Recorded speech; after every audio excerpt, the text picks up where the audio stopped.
What's going on, folks? It's Kid Shardy Gaming Nation back in the building. Here to do a part 2 to a video I did yesterday about the lie of race loyalty, how black men are shamed into silence. And I'm gonna break it down again today, or we're gonna pick off from what I was going on yesterday or from the last video. All right. Remember to share, like, and subscribe. Help me to my channel to grow so I could get big out here in these spaces. Yeah, let's go with it. So we're gonna pick off back from not that. Actually, that stage. Remove this from the stage.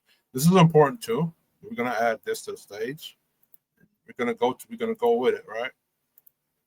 And suitors who are interested in you. Number 2, you have more access to hypergamous relationships. We always talk about hypergamy, don't we, ladies? It's the practice of marrying up. You want to do better. You want to be with somebody who's going to be able to provide, protect, and produce. Well, if you expand your dating options, then that makes it more likely for you to have a hypergamous situation because on average, other races of men are ranking up in the salary market, and it gives you an opportunity to entertain those men. And here's another added benefit. Unfortunately, when black men reach the $100,000 mark, they are the least likely to marry, whereas other races of men. No, see, you're not saying that properly. Black women don't want to marry those men, right? So let's go ahead with this. Let's debunk that lie. Blackdemographics.com. See, black women have a problem marrying those black men by the time they get to the 6-figure mark. Black women don't want to get to the black brother who's making, and I'm gonna go through that. I'm gonna break that down. Give me 1 second. Why does shit not loading? All right, here we go. So black women don't want to marry black men because he's not making 6 figures. The other day I was watching a panel. Shout out to Fatty and the Untouchable. And they were talking about what is a high value man towards the market. And one of the ladies on there was like, well, no, did the whole, it's not about what you do, it's about who you are. Well, that's bullshit. Because this woman just said, Crystalline Garris and Pink Pill, just told you that the reason that black men, by the time they get to a certain age, they're not making into the 6-figure range, that they're most likely not to marry. And why black men most likely not to marry is because black women say they're not going to be with a nigga that's not making 6 figures. So that's what a high value man is. So it's not black men's problem, it's black women's problem.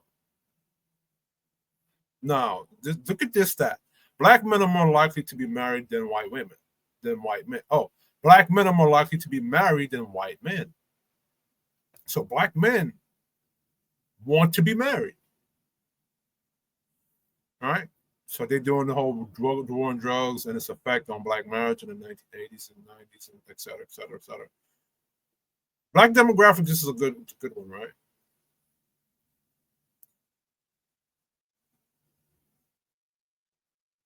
All right, so they're black men with full-time jobs.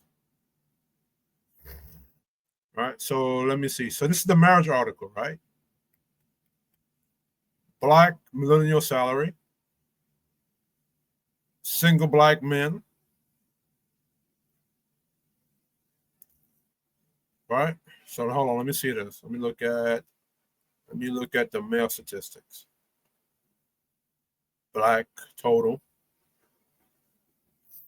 Well, she said that they're less more likely to marry. Never married. So it's important that you put things in proper context, right?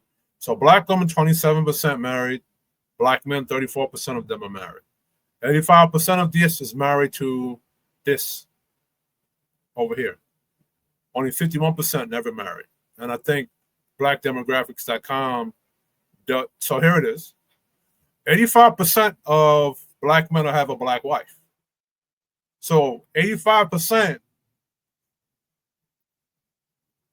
of this 34% has a black wife, right? 93% of black women have a black husband. So 93% of this is married to a black man, right? Black men are only dating white women at 8%, and Hispanic women at 4%, and whoever other is at 3%. So that's one thing that we have to know.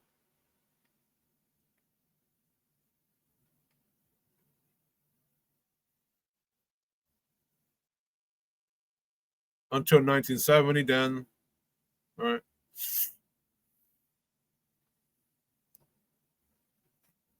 So this is part until 1970. The percent never married among men age 35 and older by race, 1890 to 2010. All right, so this is doing that from 2010 to be married.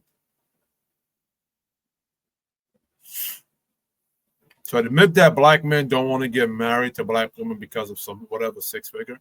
Well, why do you think? If for the past couple of decades, black women have been saying, well, they don't want to marry no broke dude, or they don't want to marry a nigga that's not making six figures. And the only way a black woman is going to listen to a black man or respect the black man is if he's making X amount of money. Why would he get married to a woman after we watch what you have done to our parents, to our father, to our male cousins, to our male uncles? When you disrespected them and you said that y'all disrespected them because what? They were broke. They weren't making any money. So why would we get married to y'all if that's the case? If that's what you're doing. Right? So single father, 55K. Single mother family, 41K. If you put them together, that's 94K. That's six figures. Men working full time, this is black, 50K. White men are just $19,000 ahead of us. There's $19,000 ahead of us. Per capita income, $20,000 ahead of us as a population as a whole. So the average white man is making 60K, 69K, or median. Black men, we're making 50K. It is $19,000 ahead of us. You understand?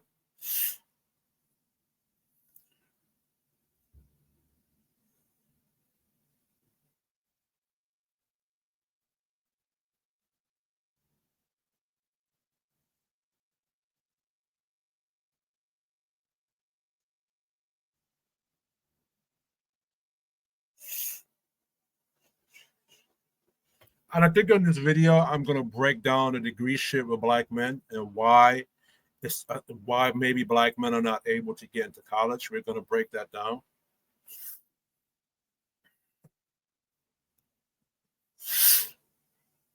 Right?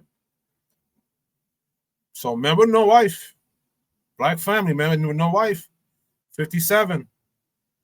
Black family. The median income of a black family is 68. Right? Married couple, six figures. Black family income. So married no wife, 57. Married no husband, 44. Upper class. Middle class. If you look at the percentage, it's slightly higher than people in the working class, a lot higher than working class and poor class, and a lot higher than poverty and working poor. Slightly. It's a bit slightly. So look at these. It's from 1967 to 2018. I'm curious what it would look like in 2025. All right, so let's look into this. Why? Okay, cool. But employment status, total men, they're more employed than black men, right? Work full time year round, black men. So it's just a slightly different. Now, mind you, when you talk about DEI, black women get hired at a higher rate than black men do. Especially when you talk about going into corporate America, right? So now when you talk about the six figures, right? This is Sometimes people debate whether black men or black women are doing better in jobs and making more money, but it's not that simple. Actually, there are more black families than males old enough to work, 16 and up, about 1.8 million more. And this changes how we look at jobs and money for black Americans. A recent data, so this is important. Black families than males. So the males old enough to work. So whatever statistic that Crystal Carrion is drawn from, he's not putting in the nuance, the proper context, right? Do black men and women make more money? It also has to do with the amount of black men and women who are working, their working status and level of earnings. So let's go from here. When you talk about 1 to 19K, some reason black women are making more than this with black men. All right. 20K to 29K, black women beat us there. Black women, when talk about 30K, black women beat us there. When you start to get to the 40K range, we start to get a little bit closer. When you get to the 50K range, we're a little bit more closer. When you get to the 60 to 90K range, it's a little bit, now black men are beating black women. Now when it gets to the 100K or more, black men are beating black women. So for whatever's going on in the environment, in the market, once it's from 1 to 50K, or let's say 1 to 40K, black women are making more money than black men. Soon as we get to the 50K, 50 to 60K, black men just start to out earn black women from 60K to 100K and more. So something is going on in the environment that's causing that. I don't know if they're going to break it down. Nearly half of all black men and women are engaged in year-round employment, specifically 6.7 million men and 7 million women. So maybe it's because it's lack of men. Maybe the population of men is a lot smaller than black women. To plug the numbers up, maybe that's the nuance. Maybe, and then but remember, black men are deleting children through abortion clinics at an alarming high rate. So if you're not, so if there's not enough men to replenish that labor force, of course, black men are not going to get. You're not going to have old enough black men to be able to work and get the resources. So there's a lot of nuances that are missing from our context, right? When it comes to part-time jobs, a slightly larger percent of black women work these compared to men, 12% versus 23%. In fact, there are over 727,000 more black women working part-time than black men, with 3.1 million men and 3.9 million women in such role. Also, that's the nuance. Is black women are working more part-time jobs. It's probably right here. This is probably why it's showing up here like this. Maybe these jobs are part-time jobs that black women are working. The challenge of no earnings, even though about 35% of black men and women didn't make any money last year, there were about 700,000 more women than men in this group. This makes us think about the reasons why, like not enough jobs or other big challenges they face. Of course, this includes college students, which are overrepresented by women, stay-at-home spouses, and higher unemployment levels, and other racial ethnic groups. Every number tells a story. Behind each number, there's someone's life. The data does not discriminate between a single parent juggling multiple jobs, the recent graduate navigating an uncertain job market, or the seasoned professional pursuing career advancement. These numbers show how tough and resilient people are, right? Divide. So also, this actually does a 2025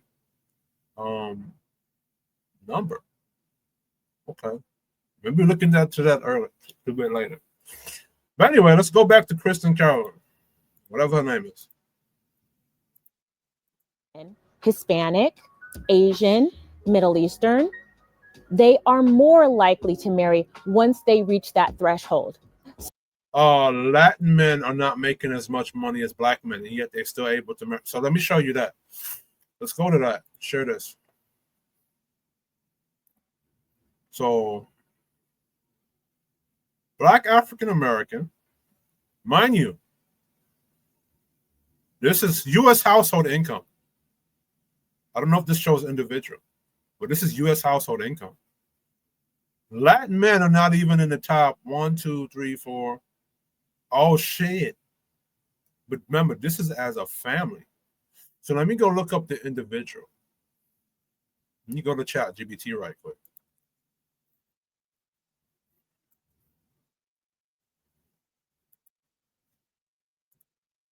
When it comes to men, where do black men rank in the average earning income? Where do black men rank in that when it comes to men? And when I say black men, I'm talking about black American men.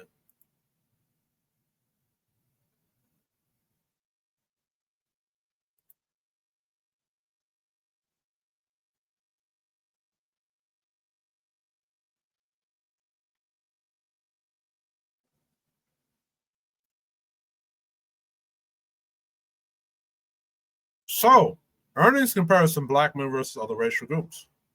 Let's share this. According to the Bureau of Labor Statistics, for the second quarter of 2025, the median usual weekly earnings for full-time male workers were black or African American. So we're at 1,053. Hispanic men are 1,005. But Hispanic men or Hispanic women have no problem getting into a relationship with their men. Asian men, white men, Asian men beating everybody, right? And that's white men's fault. Because you'll suppress the nigga, but you won't fuck with that Asian man. So, black, non-Hispanic black men, annual earnings comparison median longer term perspective. So provides inflation adjusted median average. So here it is. Oh shit, we're slightly below. Black men, we got to step this up. We can't be letting these Latin niggas beat us. I don't know. No, I'm not going to say what I was going to say. So we can't let these Latin niggas beat us. All right? Step our game up. So you can say Latin men and black men when it comes to the average, and this is saying long-term perspective. The Social Security Administration provides inflation-adjusted median annual earnings in 2020 dollars from an age 20 to 59, 2019, 2020 data. So this is in 2019, 2020. I don't want to count this time because this was during COVID. Question, can you give me, I don't want to look at 2020 and 2019 because that was just when COVID started, right? Can you tell me after COVID ended, like 2023 till now? Let's see what those numbers look like.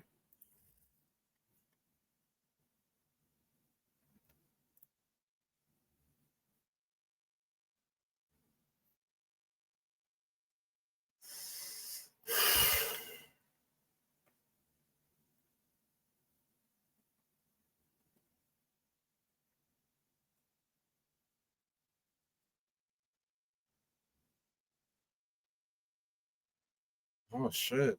Post-COVID, Hispanic households. Now this is a Hispanic household, right? And this is between Pablo and Maria. Pablo and Maria, they do 50-50. Maria got no issue getting with Pablo, no matter how much he making. Right? Black men, we can beat these stats if more black families are being created, but black women don't want to marry black men who are broke. They don't want to do that 50-50 grind. Right? Black men, 153, Hispanic men, 1,000. Now, the reason why I didn't, now, even though black men are making a bit more weekly, they still beat us more when you talk about household, because black men are more single, right? Understand? The only reason why I'm giving my opinion, some of the things like I say, like, is because how I see a group functions in real life. In real life, Maria and Pablo, when it comes to household income, Maria and Pablo, they're together. When it comes to white men and white women, they're together. They like white women, she may be making money, the white man is making money too, especially with Asian couples, right? You'll see an Asian man making money, and then Maria, she may be like a physical therapist. The Asian man, he might be running a business somewhere, and they put their money together. They have no issue doing it. When it comes to black men, black women don't want to be with a black man and build from the ground up. And the problem with black women is that they will date the Pookie, the Ray Ray, and the bum niggas and do 50-50 with the bum niggas. But they won't do 50-50 with the brother that's, say, working as a bus driver, MTA bus driver, and MTA bus drivers make good money. They make the average, I think the average for a bus driver is 50K, 50, 60K, somewhere like that. Or they won't give the brother who's a trades nigga, or a brother that's working construction, or even the brother that's doing the UPS. They won't give with those brothers.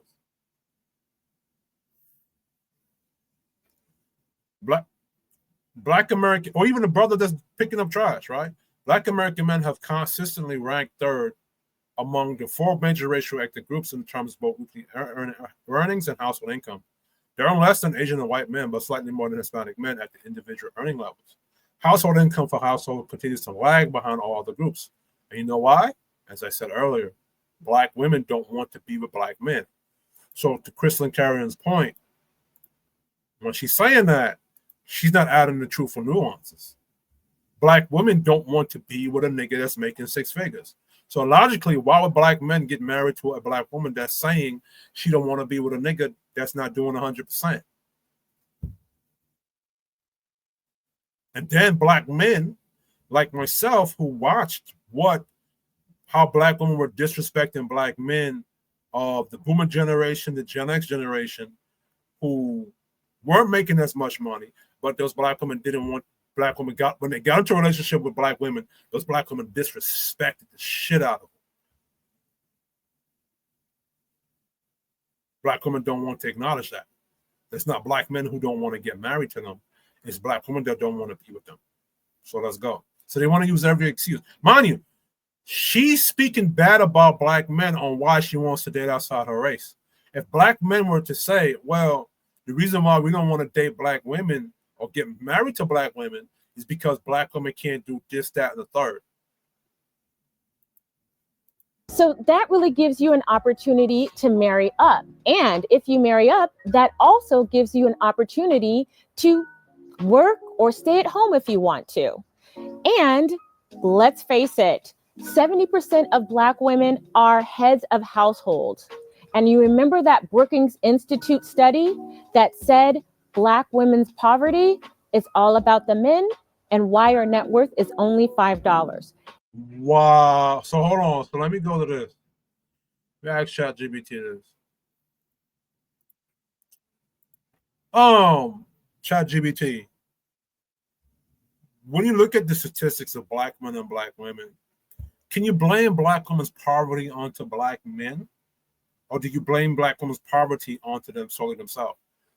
They said that's from some institute that black men's poverty and our poverty level is because of black men's poverty level why black women are struggling. Something to that effect.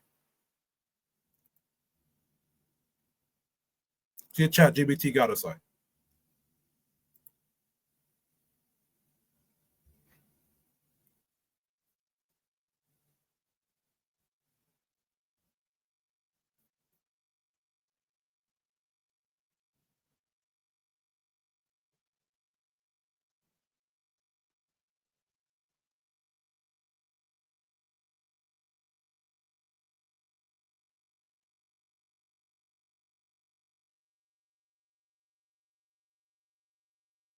All right.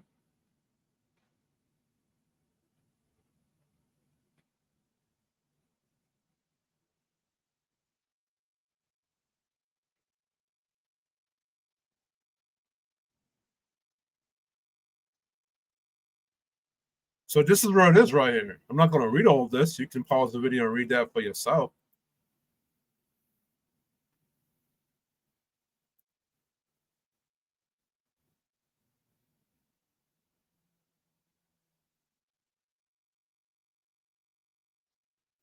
You can read this for yourselves.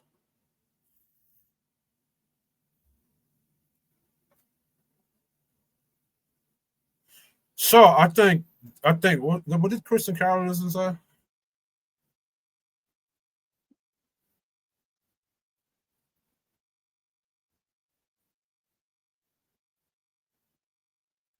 Okay, so she said from the Brookings Institute study. This is why I'm not like black woman talking up, because I'm like to bomb cloud much and then don't want give it the full story. They play that classic 48 laws of power tactic where it says don't reveal too much, reveal everything or tell half truths. So this is the context of what she's saying. It's indirectly. Former women can marry a partner with financially stable men, leaving more women to support households alone. This creates a cycle: weaker male economic standards, fewer stable marriages, higher poverty rates among single mothers, intergenerational poverty. Right. So this is from the Brookings, but she didn't take it. So it's not directly; it's indirectly. You can't solely blame black men for black women's poverty. It ignores systematic racism, gender economic barriers, and personal decision making. You also can't solely blame black women themselves. Yes, you can. That would ignore how broader economic conditions historically marginalized and shaped their opportunities. Yes, you can. You know why? Because during the early 90s and 2000s, of black women were getting hired with DEI, working these corporate American jobs, getting placed in HR, right? They could have hired black men to work at these places, or they could have brought some of that money they were getting in corporate America, find black men who are about their business, give that money to black men's hands, basically playing Robin Hood. But they didn't do that.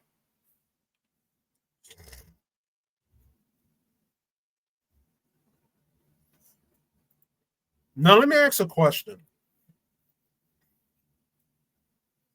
When you look at the average earning income of black men, can you really say that they're in poverty in today's, and exclude COVID, because COVID, you can't really look at the COVID era because the COVID put everybody out of work. Even though black men still were finding ways to make money with the gig economy, we're not going to include the COVID era. So take that out. But when you look at black men today, can you say that black men are impoverished or in poverty?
Like I didn't ask ChatGPT not all. I didn't say not all, bitch.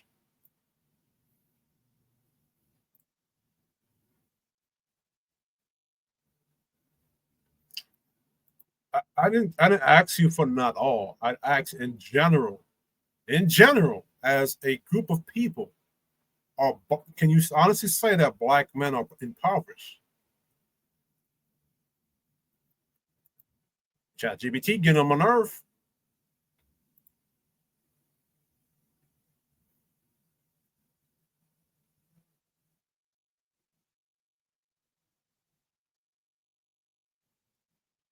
So black men, full-time year-round workers, earn 50 to 55K median annual income.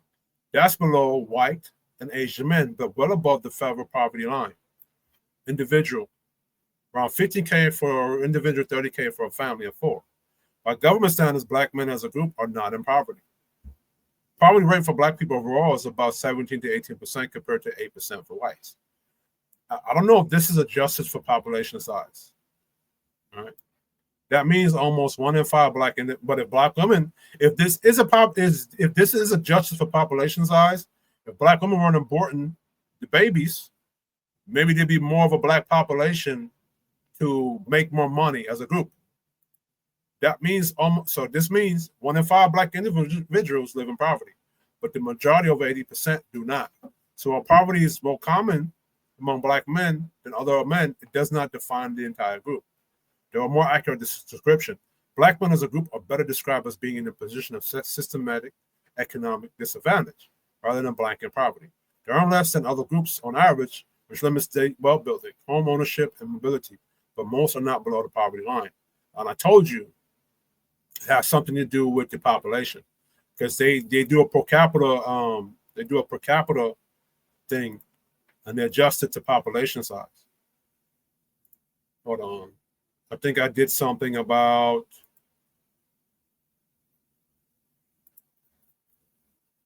so this is this. Earning trends for Black men 2023 to 2025. So if you pause the video and you read this, it was doing good from 2023 to 2025. This is after COVID. All right.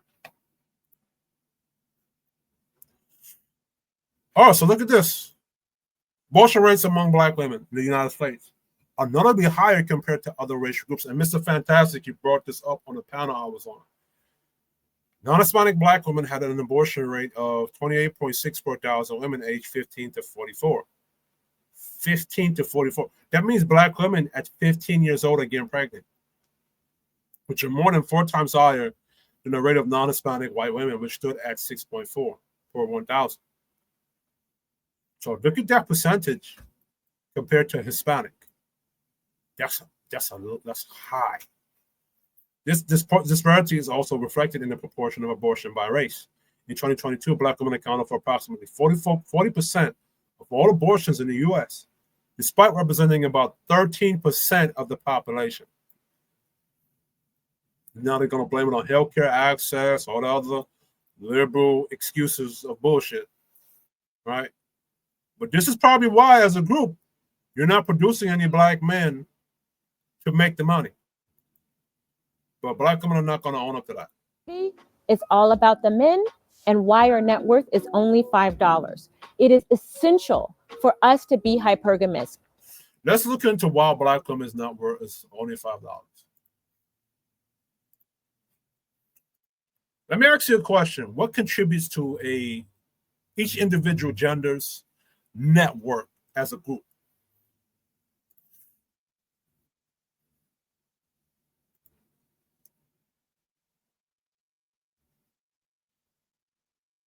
Resources, knowledge.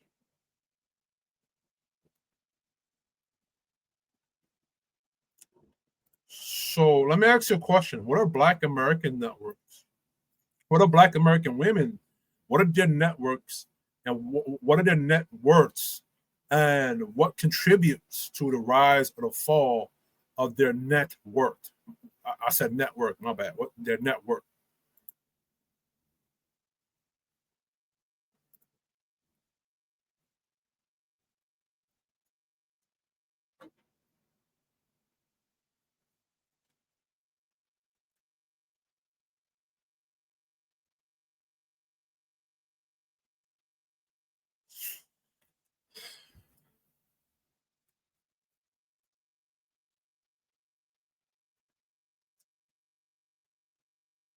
Hold on. So I gotta restart the chat. Give me a second. I said networks and not network.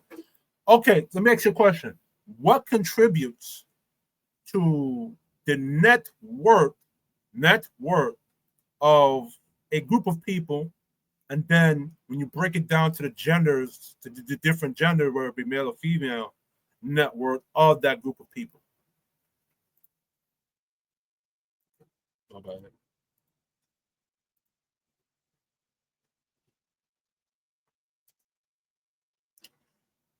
Why does it keep net worth?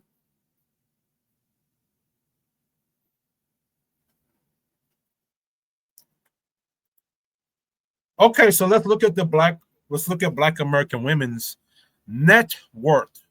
What contributes to the rise and fall of the net worth for Black American women? That's NETWORTH, net worth.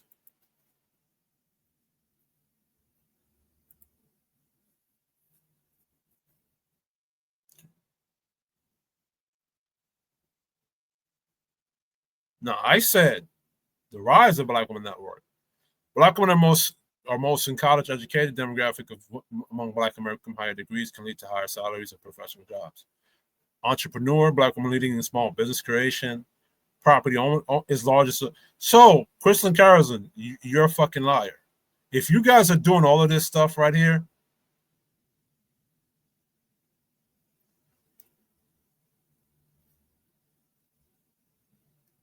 if you're doing these three categories here, how come your net worth is so low if you're involved in these three?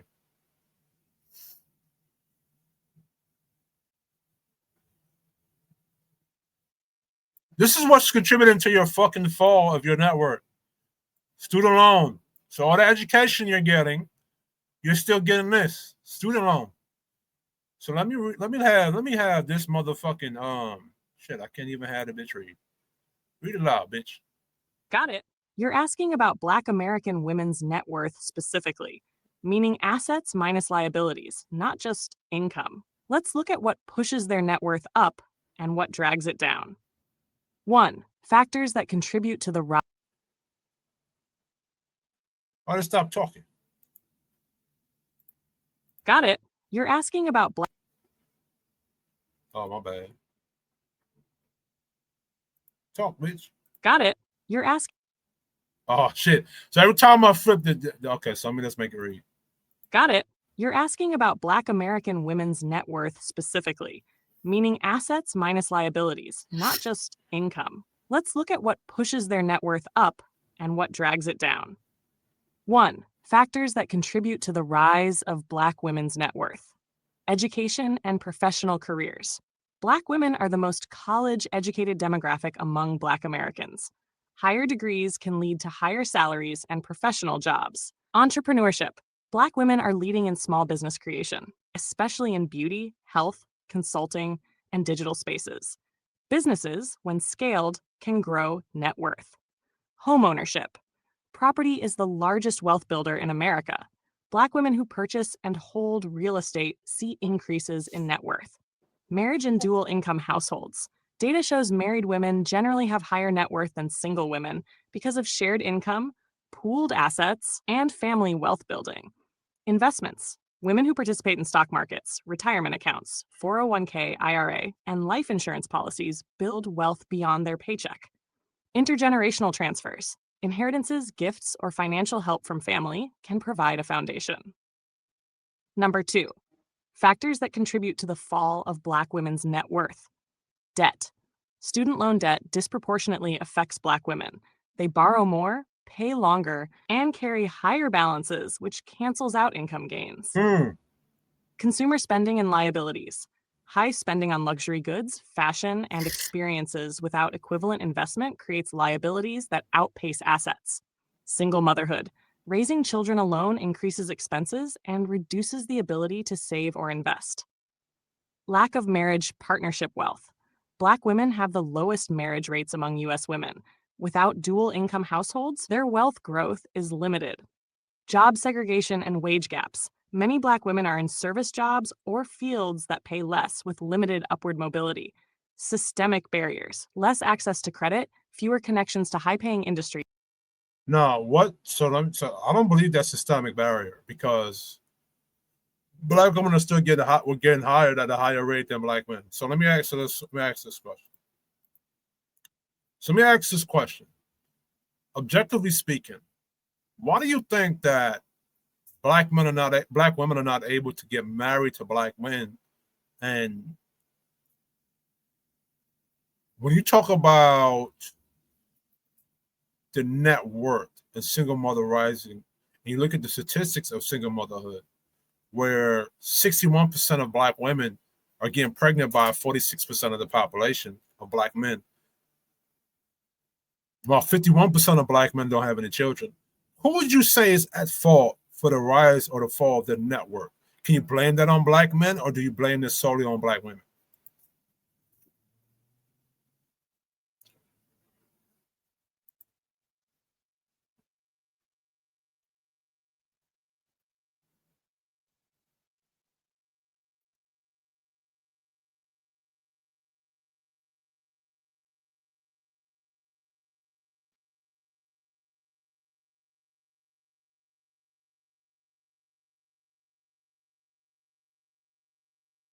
See, look at this shit.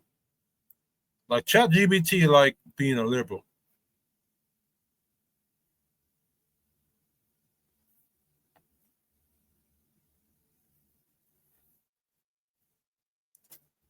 Look at this. Oh, look at this. They put look at it. Black women's role. Women control sexual access and ultimately decide which men they allow to follow their children. If a minority of select men are repeatedly chosen despite them showing poor fatherhood or relationship patterns, then women are choosing dysfunction. Having children outside of a stable marriage increase personal and group economic vulnerability. So, Crystal Carrison, that is Black women's fault if 70% of you are heads of household.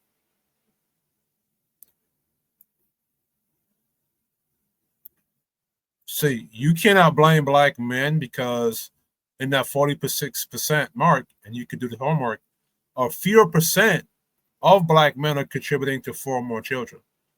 So you cannot, and if it's 61% are getting impregnated by a minority group of Black men, then you cannot put the blame all on Black men. And as you said, Black women control the sex or sexual access. So they're the one choosing these men who they cannot build a proper network with.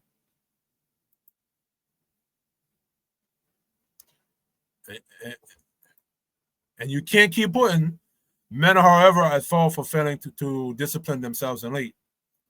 If the sexual market is controlled by who women give access to, and you can't go, nobody can argue that. If that women control the sexual market access, because again, you cannot force a woman to give sex to a dude if she don't want him. If she don't want him, right?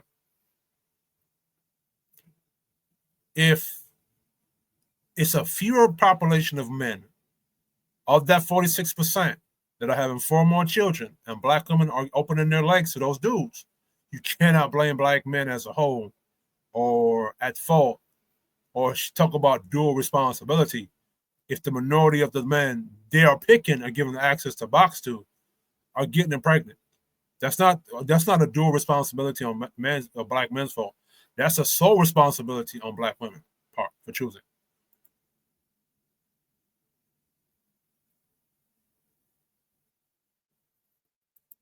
And in your objective opinion, not opinion, based on objective thought, what do you think about what I've said?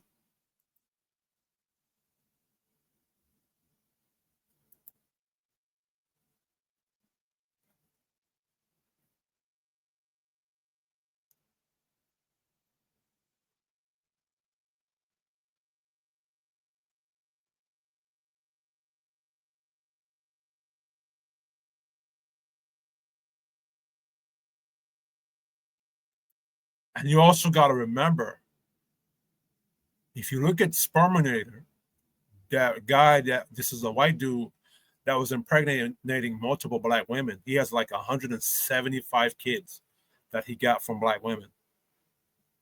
And remember that 46% of men, that's not saying Black men. There could possibly be non-Black men in that group that Black women are not speaking about that's contributing to the out of wedlock births.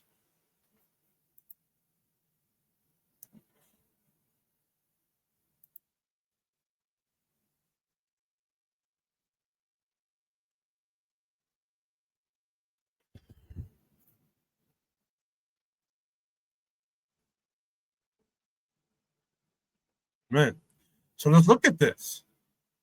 The numbers matter. 61. So if Black women wanted to date hypergamous men and date outside their race, they're already doing it. This means that a minority of men are responsible for the majority of out-of-wedlock pregnancies.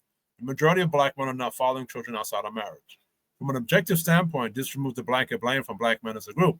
The structural issue is isn't all men misbehaving. It's a subset of men plus the women who select them creates the demographic outcome we see. Sexual access is controlled by women. You're correct. Women have the ultimate gatekeeping power over sexual activity. Men cannot force sexual access. It has to be consensual. Therefore, if the majority of women are choosing to have children with a minority of men who are already overrepresented in the fathering multiple children, the responsibility leans heavily toward women making these choices. Minority of men versus group responsibility. If a small fraction of men are reproducing at higher rates, holding all men accountable is statistically and logically inaccurate. It would be like blaming the entire male population for a city of crimes of a small gang. It ignores the distribution of responsibility. Network and network implications. Because women are choosing men who often cannot or will not build stable households or long-term wealth structure, the network effect and wealth building capacity are weakened. Single motherhood, compounded by choices of partners, largely drive the rise and fall of network among Black women. So Black women's network and fall of that network is their fault. The reason why they can't find good partners is their fault. Objective conclusion. Black men as a group are not to blame. The minority of men fathering multiple children is a factor, but women choosing them hold primary responsibility for the resulting household, network, and network outcomes. The fall in net worth, particularly for single mothers, is therefore objectively a result of women's choices within the sexual and reproductive market. Objectively, what I'm saying holds up. The primary responsibility for current demographic and economic patterns fall on Black women's selection choice, not Black men as a whole. All right? Minority men fathering many children. You mentioned Sperminator, a white man who reportedly fathered over 175 children with Black women. This illustrates a critical factor. A small number of men can dramatically skew statistics on out-of-wedlock births. Even if Black women are counted in the 61% of single motherhood stats, not all fathers are Black men. 46% statistic. That 46% of men fathering children could include Black men, non-Black men, men outside their communities. Therefore, you cannot automatically blame all Black men or even the entire 46% for the rise in single motherhood or network decline. Women's sexual choice remains central. Regardless of who the father is, women are the gatekeepers of sexual access. If women are selecting men who have multiple children already, are not building stable households, may not even be part of their group, then the structural result, single motherhood, weaker networks, lower net worth, is still tied to a woman's reproductive choices. Objective takeaway. The statistics is inflated by non-Black men fathering children, meaning Black men as a whole cannot be held responsible for the pattern. The issue is women selecting men who are not building wealth or households, which directly impacts network and community networks. The focus on men's group is misplaced. The primary variable is women's choice in partners, right? So, Crystal and Carolyn, this is your fault. But in your video, you're going to make it about where Black men are falling short, and you're not going to blame Black women themselves for their choices. It is time to throw away this idea of building a man up. You've got to do what's best for you, because if you get it wrong, you're going to be blamed. Wow. Put my face on the screen. Black men, you must throw away this idea of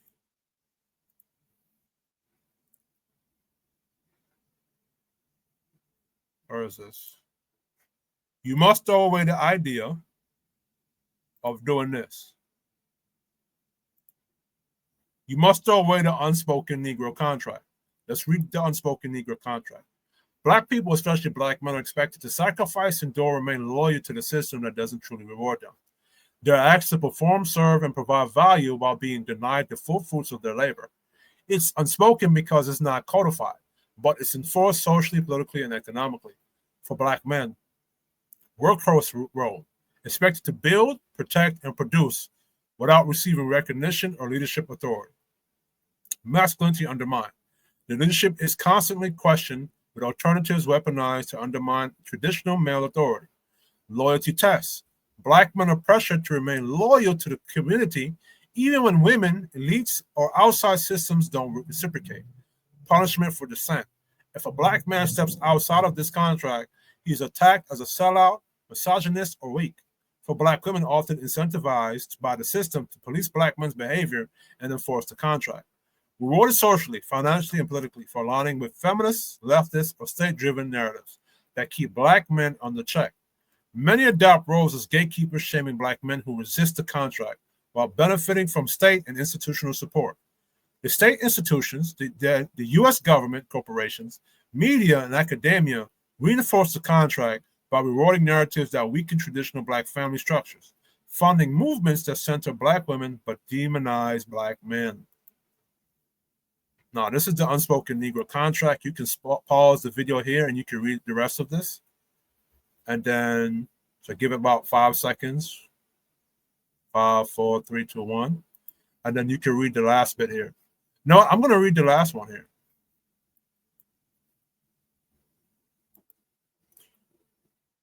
No. Hold on. There's actually a clause, a very important clause that I want to read to. Hold on. Give me 1 second. Let me add another slide. Go into here. Let's go into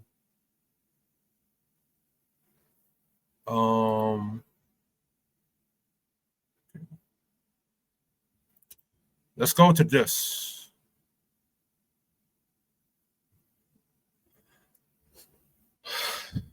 Oh shit! I'm gonna wait for it to load. Let me put this her back up there.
I don't know what the fuck happened.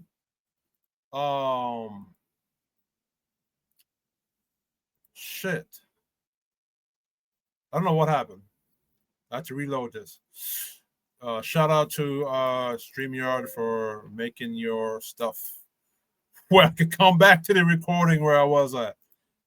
All right, so this is the contract I'm speaking about, right? I'm going to read the last part. The additional clause, the stepchild burden, and the Russell Wilson example. For Black men are expected to take responsibility for children they did not create. This is framed as community responsibility, but in practice becomes a penalty for responsible men. Sierra example bypassed responsible men like Russell Wilson to give her prime minister future. When that failed, she turned back to Russell Wilson, who represents a stable but controllable alpha. This cultural pattern rewards misbehavior with eventual rescue while penalizing responsible men. Black culture labels responsible men as squares or lames. It expects them to marry single mothers, raise stepchildren, and bring back stability to the community. Shannon Shallow's comment that Russell Wilson is not like us reflects how the culture disrespects responsible men while demanding their resources and leadership. This clause shows how the contract undermines traditional masculinity by expecting responsible men to accept degraded value while denying them prime respect and loyalty. Right. So Black men can make an argument that he shouldn't be dealing with Black women because Black women do not respect him from the beginning. They see only time they respect a Russell Wilson or a Furious Styles type of brother or Carlton Banks is when they have been ran through the gauntlet of Johnson or their 304 phase.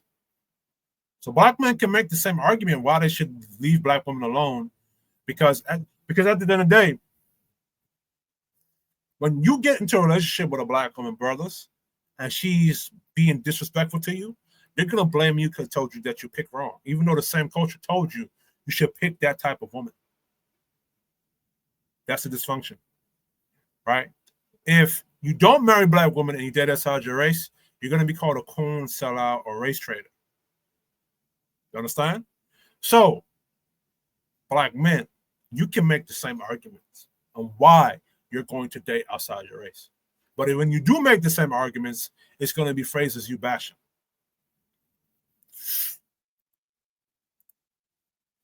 Let it continue. 3. You may find this shocking, but it's true.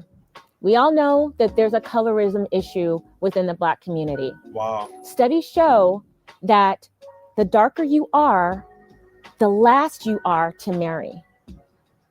Women of lighter skin or biracial women claiming to be Black get married first.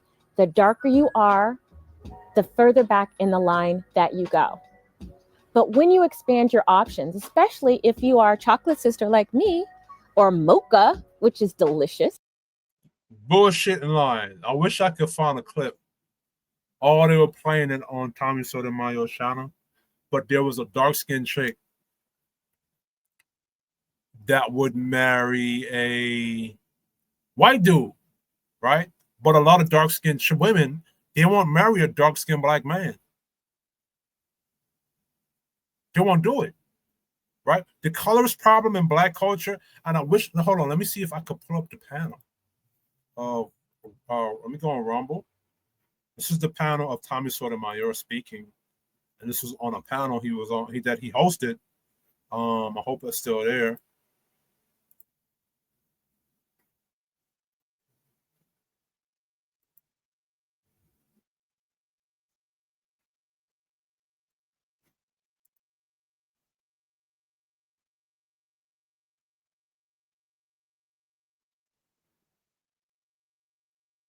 Shout out to Tommy Sotomayor and the Angry Man. So on this panel, it's a difference in style, but I think I like. Oh man, it's fucking around.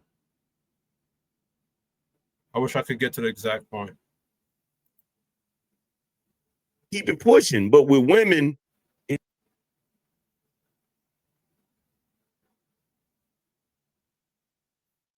and then I said, it's a tattoo. She said, see, what does it say? I don't need to get no more of them. I remember the white boy was a friend of mine. I want to get to the part where Angry Man was talking. He was saying, but for whatever reason, they were doing a show about this. This is crazy. Yes. Hello, everyone. And we have Lyric Speaks up here, so I'm gonna jump to you, April 1st. Well, thank you for having me. April talk. No problem. And I gotta ask your question. When I ask you the question, when you see this picture, what do you think? Damn, this poor woman. And hopefully this woman is not watching this show. It's bugging.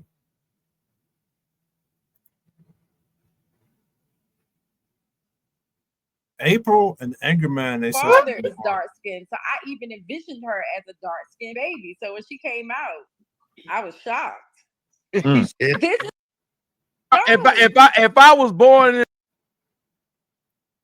I'm sorry for this. And I formed a disdain. I want to have April speak, and I want to find the part where Angry Man was speaking. It would be best if I said it because it's kind of long. And I know everyone is lighthearted right now, but back to the dark-skinned Black woman. I think that is instilled with mothers and grandmothers. And then it's instilled in them that they're not pretty, they're too Black when they're young girls. And then when they grow up, they still have that in them and they carry it with them. And that's why they have such disdain for light-skinned women. So, April was saying, I don't know if y'all heard it, that the colorism problem is created by the grandmothers and the aunties and the mothers. And she had a disdain for light-skinned women because of what her parents was telling her. I grew up in Baltimore. I would come to North Carolina for summers. And in Baltimore, no one ever commented on my complexion. But when I came to North Carolina, my grandmother would tell me how black I was. And I formed a disdain for all my light-skinned cousins. And I think God played a joke on me because I still had that disdain for light-skinned women. And I had a very light-skinned daughter. God didn't play no joke on you. You got what you wanted. You didn't want to put your listen. No, If I was born in a wheelchair, I would want to fuck somebody and have my child roll out my wife pussy. I would hope my child. This is crazy because her father is dark skinned. So I even envisioned her as a dark skinned baby. So when she came out, I was shocked. He should have been too. He should have went right to get a DNA. And he did. He did. I would have. She never had color around her fingernails, and she's just now she's a woman, but she's a very light-skinned woman. And I had to get rid of that disdain. Because now I'm glad you talked about that. I want you to elaborate on it more. Sure. Because that is the true thing. I hated light-skinned dudes, not because of what they did to me, right?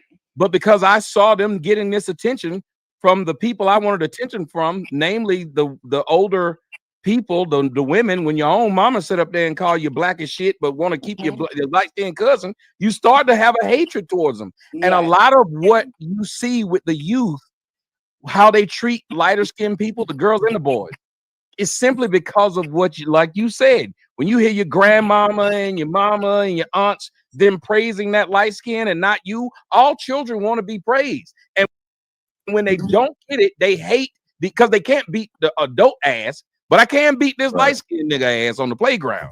And he wondering, why am I getting my ass punched by this nigga out of nowhere that jumped on between and then like, I'm not fighting you because you actually did anything. I'm really upset that it appears that you are favored and I'm not. Go ahead and talk about that, dear. So we're going to go back to Kristen Carrison.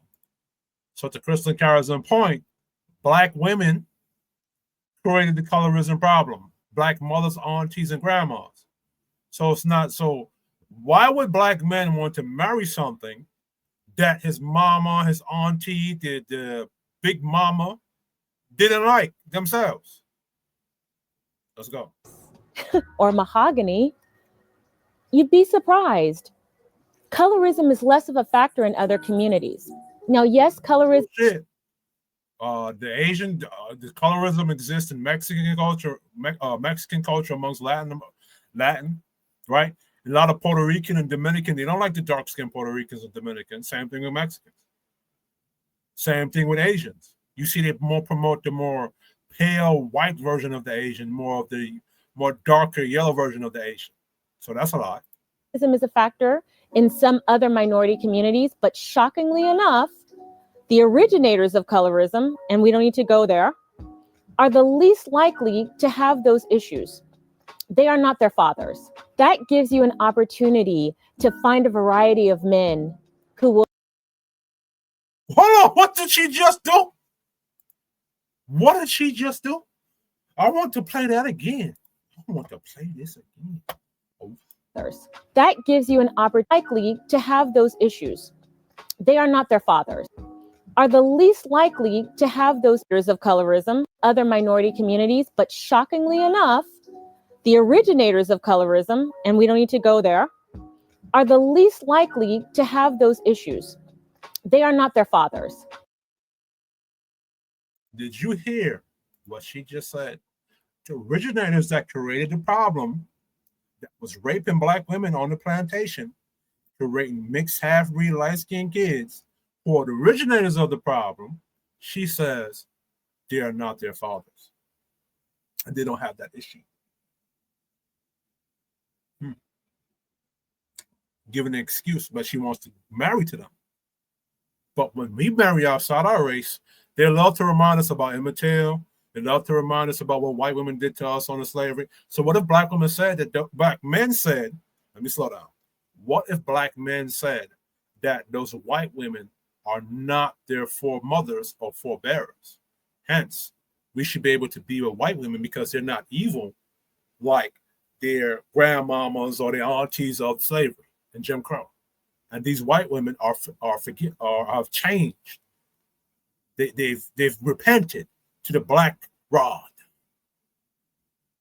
What if they said that? What if black men made that argument? Because black men can make that argument. Anyway, let's continue.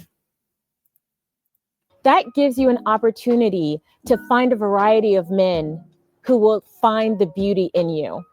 And that makes black women don't want to date black men because we're broke, our dick is little, we're dusty, we hate our black mama. So what if black men can date variety of women, and black women don't want to follow us because we're never enough, according to black women, even though we have been proven to break majority of the systemic barriers that we have faced. They don't want to date us. So what if black men were to make the argument that, we should expand our dating prospects, and because we're a very smaller group in America, and there's more women for us to date and go around. Remember, black men are 9.9 million of the population, I think, or unmarried black men.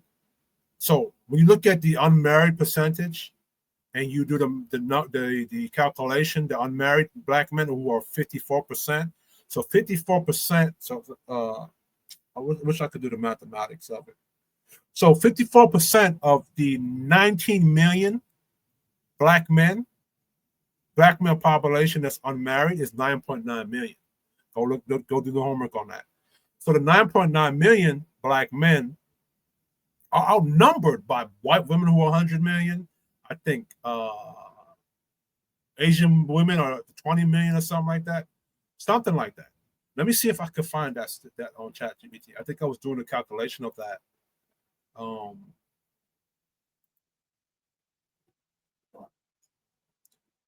think I was doing the calculation of that somewhere.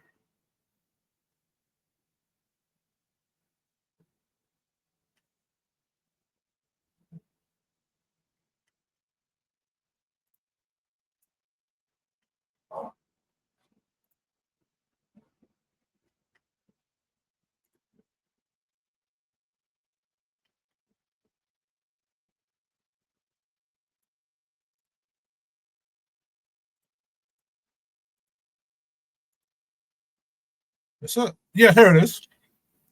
Black men, 19.5 million total. 9.95 million unmarried. Black women, 21.1 million total. 10.34 million unmarried. Right? So because of black women don't want to be with black men because they're dusty and broke, as they claim, even though it's not true. They say that black men's dick is too little, so we can't satisfy them sexually. They say that this is black women's excuse to why they don't want to date black men, in addition to what Chris and Carol is saying. So they don't want to get with us. So what if black men can make the argument, and then look how much unmarried white women, unmarried Hispanic women, unmarried Asian women that outnumber black men who are unmarried. So what if black men could say and make the argument that maybe we should expand our dating horizons because black women do not like us. They don't see us as a valuable option to be with. You got 51% of black men who don't have any children. 54% of us are unmarried. And maybe the reason why black men are unmarried is because no matter what black men achieve and do, it's not enough for black women to marry. So they don't see this as credible. So what if black men can make the argument that maybe we should expand our dating horizons to find a woman that's going to not only value us for what we can do, but value us for who we are as black men. They can see the humanity in a black man. They understand the fight and the plight and the things we have to go through as black men in America. They understand the systemic pressure and barriers that we had to go through here that black women seem to can't understand. Black women cannot be trusted with a black man's vulnerability because they use that against us. Black women don't want to be our peace. They don't want to meet our expectations. And maybe we're not worthy of them wanting to meet our expectations. So maybe there are women out there who find black men valuable in who we are and what we do and want to meet our expectations. And because there are plenty of women to go around of other groups of people who are unmarried that might find and may find black men very valuable, very righteous to marry and be with. Let's continue. Makes you feel As a result, very in demand. Number 4, you get more opportunities for different experiences and experience different cultures and even learn a new language. Oh, you mean like the passport bros? That y'all shamed for doing this. Maybe black men should date other cultures instead of being stuck to the ghetto, loudmouth, angry black woman in your black culture. Maybe you should date the Asian women to see what Asian women are like, to see if there's any submissiveness over there. Maybe he should date Latin lovers, that Latina heat. Maybe he should date the white woman. Remember, white women in America are the ones that you can claim slavery with. But there are white women in Austria, white women in Turkey, there are white women in the Netherlands. There's white women all over this great motherfucking planet that never had anything to do with the slavery that went on here in America.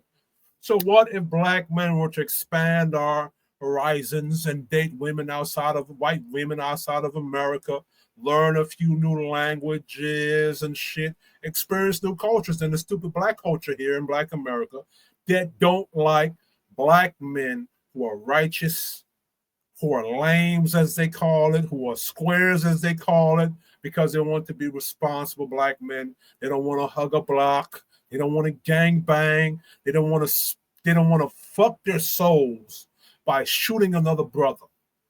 They don't want to go to jail for the rest of their life by selling dope because that's what the culture validates as a real nigga. Maybe black men are just tired of being real niggas to a community that don't give a fuck about real niggas.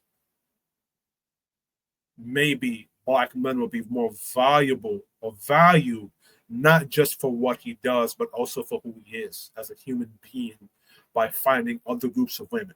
Maybe that's possible too.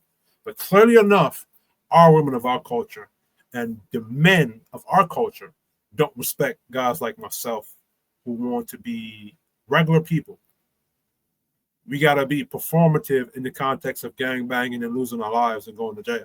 So maybe we should find other cultures and other, different, go look at other cultures and how they behave and learn something and maybe create a new identity based upon what we learn in the environment.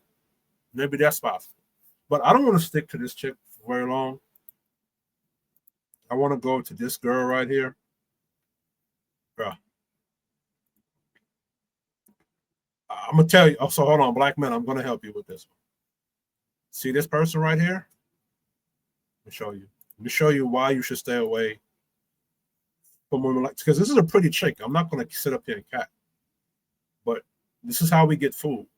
All right? I'm going to show you something. This is the woman. This is the type of woman that a lot of you black men should avoid dating. Now, this woman, she's probably not going to date you, so you don't have to worry.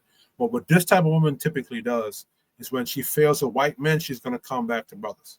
So you have to watch out for her. All right. Types of black women to avoid: a traditional black man's guide. She's not the Serafina.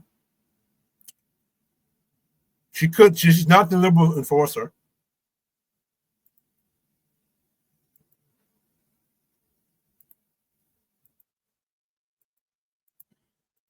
She is of this person, this chick I'm going to show.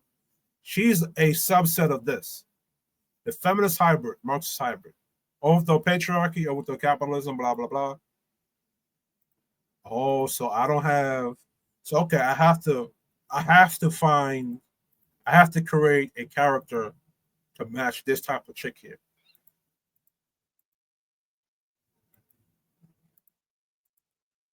So I've created different characters from what I've witnessed in black culture amongst black women that black men don't see off rip, to help you that when you vet them, you have a vision to see these type of people and you can avoid them or stop dealing with them. Right? So I have to create an archetype centered around chicks like this. Okay. All right. Hold on. The interracial hypocrite. I did make it. The archetype represents a Black woman who dates outside her race, most often white men, instead of holding herself accountable to meet the expectations set by Black men. She shames Black men for not meeting traditional standards of masculinity, leadership, and accountability. Yet she herself avoids those standards. She embodies hypocrisy because she expects Black men to uphold qualities she's unwilling to or unable to embody herself. She shames Black men for not exhibiting leadership, accountability, and masculine traits, yet herself refuses to embody traditional feminine qualities. She wants men to lead while she avoids submission, domestic responsibilities, and feminine roles, creating a double standard in relationships. Key traits: dating behavior. Prefers men outside her race rather than Black men, citing freedom or ease. Uses interracial dating to justify avoiding accountability or self-discipline. Shaming Black men. Criticizes Black men for failing to lead, protect, or maintain standards. Labels Black men controlling or toxic if they enforce expectations. Avoid feminine responsibility. Rejects submission in relationship. Wants to dominate or lead instead. Refuses or neglects traditional domestic duties like cooking, cleaning, or nurturing. Expects the man to uphold all masculine responsibilities while she contributes little to the partnership, right? Hypocrisy in action. Expects traits in Black men that she herself cannot sustain. Praises white men for being easygoing or allowing freedom, while shaming Black men for enforcing structure or accountability. Complains about Black men's shortcomings publicly or online. Uses cultural or racial arguments to shield her choices. Projects criticism without introspection while avoiding self-improvement. Why Black men should avoid her. Creates double standards, expects standards from Black men that she refuses to uphold herself. Likely to cause emotional and relational strain due to projecting blame and refusing accountability. Disrespects masculine leadership while demanding traditional masculine traits. Reinforces social archetypes about Black men and women, undermining healthy partnerships. Quick summary. All right. So you have to pause and read this.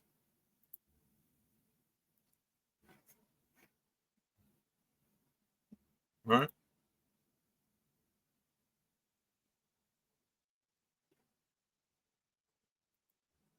So a lot of pro-Black niggas, y'all accept this bitch when she come back. I don't know what's wrong with y'all. After when she was dating her white men, she was disrespecting the shit out y'all. But let's listen to what she got to say. Let me go use the bathroom. I'll be right back to this video. Give me one moment.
I have returned. Let's get it. See what this whole got to say. Face so much discrimination and oppression in this world, yet we have still fact that Black people have been oppressed, especially in America, for centuries. And the years of systemic oppression has really poisoned the minds of Black Americans. Black men who have been wounded by white supremacy and haven't addressed those wounds and have internalized that hatred, project that onto Black women, unfortunately. Black women. What? Hey, see, this is why I told y'all, brothers. Nigga, listen, nigga, I'm a surgical genius with this shit. This her talking is not new to me. I've heard this being said. I used to be more Science Temple of America. So I used to go to the Black National Theater and I'd hear different various groups, pro-Black groups talk. And a lot of Black women talk just like this. And Black men would sit there and not challenge this person. They would all agree with it. Mm-hmm, you right, sister. You go, sister. This is back in my early 20s. I sound like an old nigga now. When we understand this, we know this, but still we have let our kindness and our empathy and compassion blind us and stop us from finding true, pure love, the ride or die, the struggle love. That has been very normalized within the Black community. And now Black women are realizing, oh, I don't want this. And this isn't what we deserve. I want to be with someone who loves me and treats me well. And we can have all this empathy for Black men, but at the end of the day, are they showing the same empathy for us? No, not always. We can make all these excuses, but are they making the same excuses for us? Because Black women, we face not only I don't make any excuses for Black women. And I wish I can find those clips of Black men not getting any excuses when it comes to like when they tell us to have dick discipline or whatever, and we make the argument that we were breeding bucks back in slavery. Black women and other Black men will say you make slavery as an excuse to why you're being irresponsible today, and that is very absolutely true. So Black men, we don't get excuses for why we were underperforming because of Jim Crow or whatever systemic barriers. Black women get those excuses, so she's lying, right? Remember, I posted the unspoken Negro contract. Remember this. This is the unspoken Negro contract. According to this, so historical roots traces back to slavery. When Black men were stripped of patriarchal authority, expanded through Jim Crow, where survival meant silence and compliance. Reinforcing the civil rights era, when leadership and masculinity publicly being undermined, right? Duty sacrifices a sense of honor against them. It protects dysfunction, rewarding players, simps, and pandering archetypes while punishing traditional men. Ultimately, it prevents true sovereignty because Black men cannot lead or build under a contract designed to suppress them. Remember, this is the contract, the unspoken code that Black men have to follow. And if we don't follow it, right? So if you don't sacrifice, you're betraying your people. If you demand authority, you're oppressing women. If you leave, you're abandoning the community. This keeps Black men locked into a cycle where they're always given but rarely receiving loyalty or honor in return. So what this chick just said is bullshit, right? She's talking bullshit. Simple. So let's go. Racism, but misogyny as well. Misogyny noir. And so we haven't been given excuses. We face so much discrimination and oppression in this world, yet we have still managed to step up and at this point outperform Black men. And I'll get into the. I showed y'all the numbers earlier. They're not outperforming Black men. Right? Earlier I showed y'all the numbers how Black men are earning or out-earning Black women. So the statistics of that with education. You ever notice that a lot of the feminists or interracial people, Black women that date outside their race, they always have like nose piercings or dreadlocks, or like they have the primary pro-Black gear on and onks, and their archetype looks similar to this facial archetype. Just funny. Income and things like that. But I really want to address. Look at her thumbnail.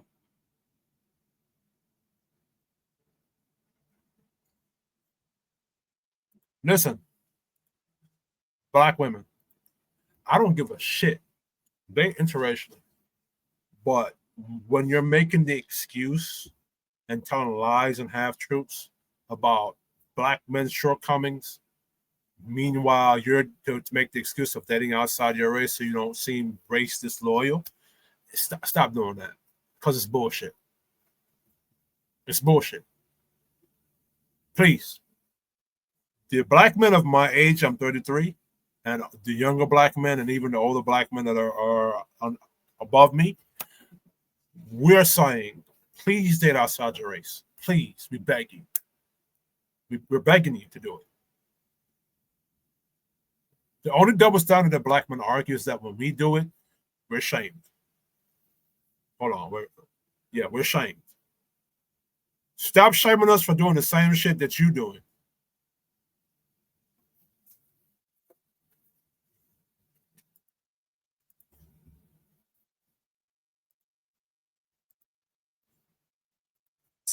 The abuse that Black women have faced from Black men themselves, because unfortunately a lot of the hatred and the harmful stereotypes and negative messaging that we have received as Black women when it comes to our desirability has come from our own men. Oh, really?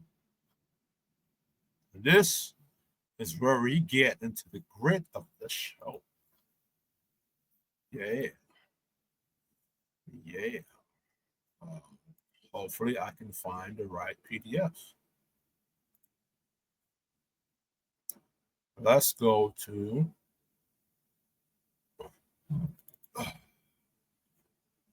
that. Hopefully I can find the PDFs for it.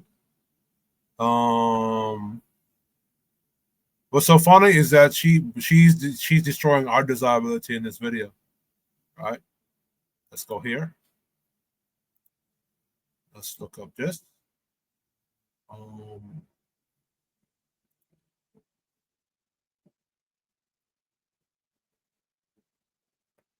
Let's go.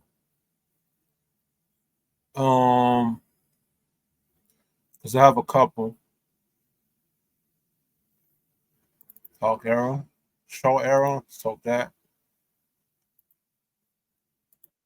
So when I do these slides, I do a lot of research extensively.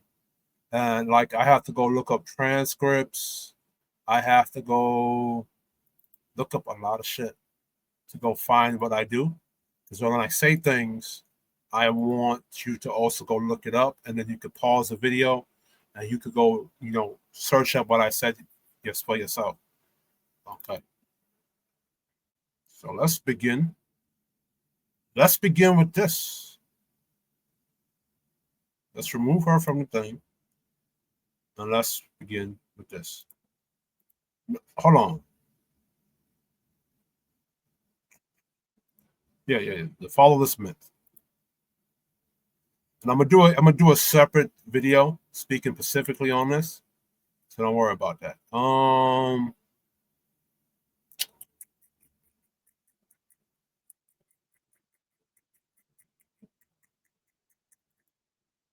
Hold on. So let that rest there right quick. I have to find, there's something I have to find that's going to showcase something that, because she said something about abuse, right? And I want to make sure I find that thing.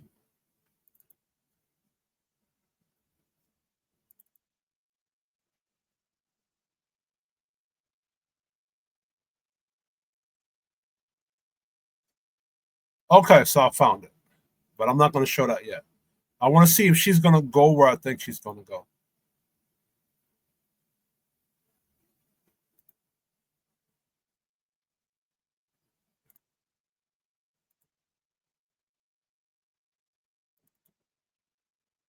All right, so let's go here.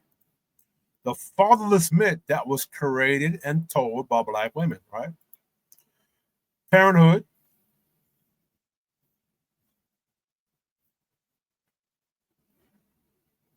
All right, so that's from blackdemographics.com. This shows a gap. Fewer Black men report fathering children. I think a lot of these Black women, they were doing what they're doing because they thought that Black men wouldn't challenge them because of the unspoken Negro contract, right? So maybe that's why they did these videos, not thinking that somebody like me wasn't going to challenge it. All right, so that's for that. Now remember, I remember I broke down earlier.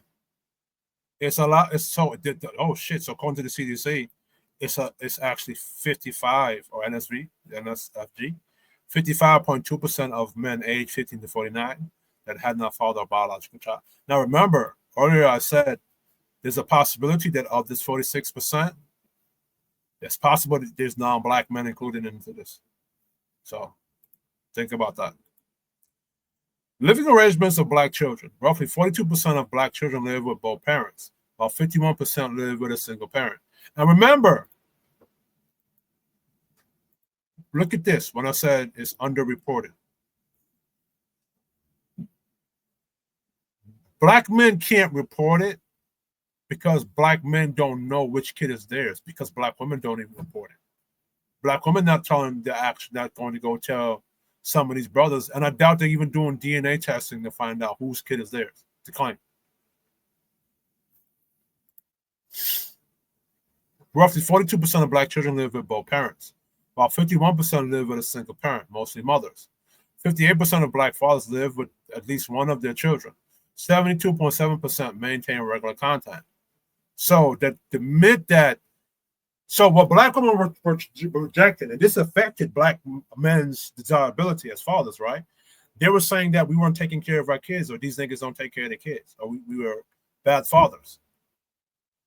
But if 72% are maintaining regular contact, 58% of black fathers live with at least one of their children, these niggas is in the kid's life. Fewer black men report being fathers, 36 compared to black women reporting motherhood, which suggests that some children are fathered by non-black men. Right? I brought up the sperminator. Hold on, let me that's actually something I should let me add it. Let me add this in here. Where is this guy? Just individual. Let me bring up this. Now, Sperminator, he reports. He's reporting his self. Look at this guy. Ari Nigel, an American mathematics professor, has fathered over 176 children as of mid-2025. He's indeed of Jewish descent, having been born into an Orthodox Jewish family in Monse, New York. What? I don't even know what the fuck that is. And I'm a New York nigga. Well, I'm from the city. You understand? The 5 boroughs. Nigel's activities have garnered significant media attention, and he has been featured in various documentaries and a few outlets. Regarding your earlier discussion about out-of-wedlock births among black women, it's important to note that while Nigel's contributions are notable, they represent a small fraction of overall statistics. The majority of out-of-wedlock births are fathered by black men, as indicated by demographic data. However, Nigel's case does highlight that non-black men have also contributed to these statistics, albeit to a lesser extent. In summary, while Nigel's actions are an interesting case, they do not significantly alter the broader demographic trends out of wedlock births amongst black women. Now, let's go back to this, because a black woman can make the argument that, you know, even though it's a few white men doing it, the majority of out-of-wedlock births is coming from black men. But as I showed you in blackdemographics.com, 46% of black men are contributing to the out-of-wedlock births. So that's the majority of births that's doing that. Of that 40, so hold on, let me go back to my article, to my PDF, right? So I'm showing you where you could go get this. So I'm not just pulling this from the air. Fewer black men report being fathers, 46% compared to black women reporting motherhood. Now remember how this goes with the motherhood thing. When you go into the birth certificate office and you want like Section 8, WIC, SSI, EBT, you cannot sign or report the father on the birth certificate. If you do that, you're not going to get the benefits.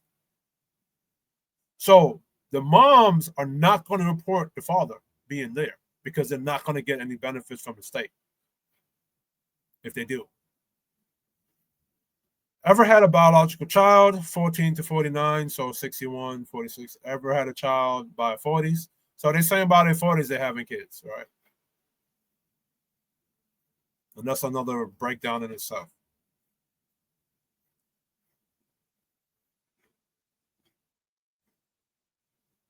Now, when you say residential, it's possibility that some of them kids are not his biological father, but there are some states that will make him declare him as a legal father. All right. So, there's that too. The data confirms that not all black men are fathers, aligning with the 46% figure. And many of those could still become fathers later. The discrepancy between the percentage of mothers and fathers appear partly due to underreporting among men, and possibly due to non-black fathers in some cases. But this is not proven here, right? Because they're not doing a statistic of saying, are these black fathers getting these women pregnant, or is there non-black or Hispanic or white men doing this? They're not bringing that out in the statistic. They're only measuring what the mother are doing. But black women are coming out there and saying that it's coming from black men. You understand? So that's the narrative they're pushing. Out of all our births, 70%. The statistics refer to births to black women where the mother is unmarried. That's the proportion of women themselves. The father's race is not specified in the CDC reports. It could be black men, white men, Hispanic men, Asian men, or others, which would probably be Native American or some shit. Some women may have multiple children out of wedlock, which inflates the percentage. The 70% figure does not automatically mean all black men are absent or irresponsible. But that was the narrative that black women are pushing, and a lot of conservative media is pushing. And the conservative media, shame on y'all, because y'all supposed to be the most intelligent. You guys build yourself as the moral high ground, and you know the statistics. You read these numbers. Implication: the public narrative often wrongly frames black men as solely responsible. Non-black fathers are included in the statistics, though the majority of fathers are likely black men due to population patterns, right? Population patterns is what? Black people tend to be with their own. You know what I'm saying? So, of course, you're going to point to black men because we typically date our own women in our own dating pool amongst our own race, right? And with all the pro-black rhetoric, you would think there's no reason why a black woman would go get pregnant by a white dude who's irresponsible. No way, right? Objective facts. Survey, NSFG, CDC show 46% of black men aged 15 to 49 are father children, compared to 61% of black women reporting motherhood. 51 to 55% of black men report having no children, though underreporting is likely, especially for non-co-resident residing fathers, right? And then a lot of those men don't know if those kids are theirs to even claim them. By their 40s, the majority of black men eventually father children, around 81%. Many black fathers do not live with their children. Roughly 42% of black children live with both parents, while 51% live with single mothers, right? So these are fathers who don't live with their children. Doesn't mean they're not active. They just don't live with their children. Father absence in black communities is complex. Age, reporting, and living arrangement all contribute. The gap between men and women in parenthood reporting does not automatically indicate irresponsibility. It reflects structural and democratic realities. And now that you see social media, there are a lot of black men who are prevented from seeing their kid. Look what PJ Washington is going through with Brittany Renner. There are plenty of black men who are not on the same level as a PJ Washington that are going through that. I've seen a lot of that growing up in East New York, Brooklyn, where the father's trying to see the kid or trying to see his children, but the mother won't let him because, what you can call it, she's getting WIC or Section 8. And, a lot of times they would hire private investigators from the WIC people or EBT people or Section 8 people to see what's going on. So that's there too, right? Layered social observation. Some black women historically have chosen to have children with non-black men. You referenced the sperminator case, a Jewish man who impregnated multiple black women, which highlights that non-black men are also contributed to out-of-wedlock births. Now, remember earlier I told you that black women's sexual choice will determine the sexual market. Black men, I don't care what dating coaches want to gaslight y'all niggas and say. The only way that black men can control the sexual marketplace is if he approached every woman, say black men approach 100 women, and he told 100 of those women, give me some pussy, and they all gave him some pussy, and it was like that, then you can say men control the sexual marketplace.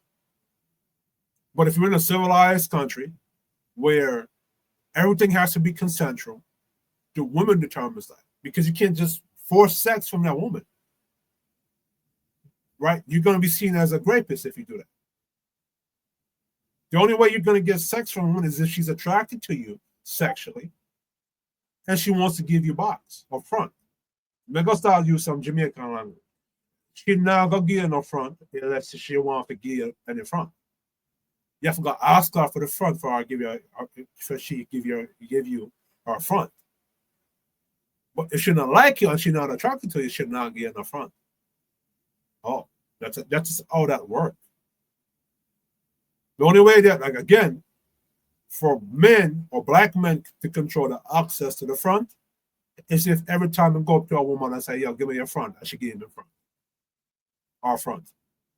That's the only way. But that is not going on. Unless, and if that was what's going on, that 51% of black men who are not having children would be having children. If that was what was going on.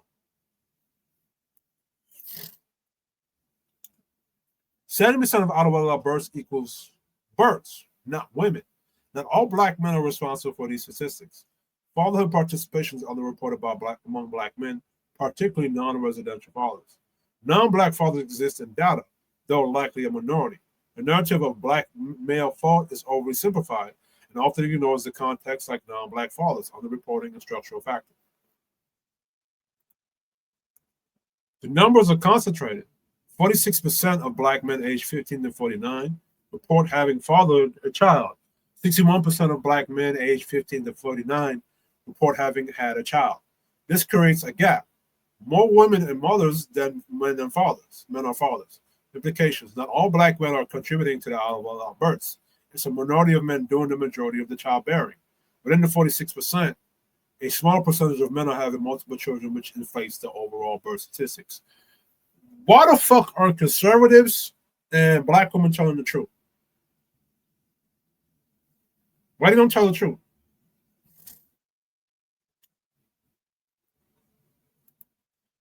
Now, this is all destroying the black male's image, making us undesirable. When you talk about dating and mating and women looking for a high-value man that's the wants to protect, provide, and be a father to the children. This is when black women come out and they say things like these niggas are deadbeats, that's affecting our desirability. Non-black fathers exist. Cases like Ari Nigel, who fathered 176 children. Media and culture bias. Black women in media often highlight black men's absence, but rarely provide context about. Non-black fathers underreporting by men, the concentrated nature of fatherhood. A minority of men father the majority of children. You're pointing out a key hypocrisy. Black women often name and shame black men, but don't report non-black fathers in the stats. The whole core argument. A minority of black men are fathers, yet they are disproportionately blamed for 61% of black women who are having children. Some black women are having children with non-black men, but this contribution is mostly ignored in public narrative. Extreme outliers like the sperminator showing irresponsibility isn't unique to black men. The narrative that black men are solely responsible ignores the data and the context, including underreporting and non-black fathers. Right? Paternity establishment and child support. In New York, a man is not legally obligated to pay child support unless paternity is established. This can be done through acknowledgement of paternity, voluntary signing a form at the hospital. Order affiliation, a court order declaring someone as the legal father. Often following a DNA test of paternity is disputed. I think I went through this already yesterday. So then you have this. So I'm not going to go through this again. So 5 seconds, you can pause the video and read through this. 5, 4, 3, 2, 1. I can read through this too. 5, 4, 3, 2, 1. You can do this too. 5, 4, 3, 2, 1.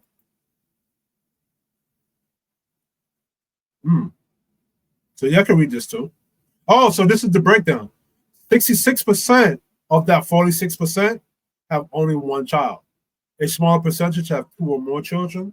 A very small percentage have 4 or more 4 or more children. Now, this is only accounting for black men. It's not talking about the non-black men that's contributing to this. All right. You take your time, read this. You can pause the video. You can read this and look at that. Pause, take your time, pause the video, read this. All right, you could pause and read this. I don't want to go through this again because I think I did this in the last video. Take your time, pause, watch this part, section. Take your time, pause, read this section. Take your time, pause, read the legal versus biological father. So this is something I was talking about earlier. Legal obligation, child support do not always align with biology. Black fathers and minority communities. This creates scenarios where men can be held financially responsible, even if they aren't the biological father, which fuels the base around fairness and due process. So this is what they call legal father versus the biological father and child support, right? Women's reproductive autonomy versus men's legal autonomy. Let's go. Women's reproductive autonomy. Women have rights to have the right to make the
Something really doesn't want me to do this video. This is the second time the internet, while recording this video, has conked out on me.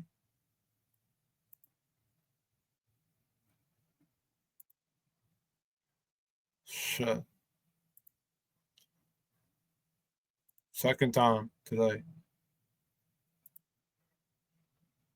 Something really don't want me to do this video about black women, bro.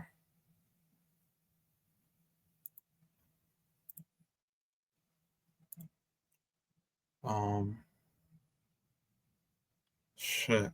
All this minute. So let's go back here. I don't want this to be overstated, so I might briefly go over that.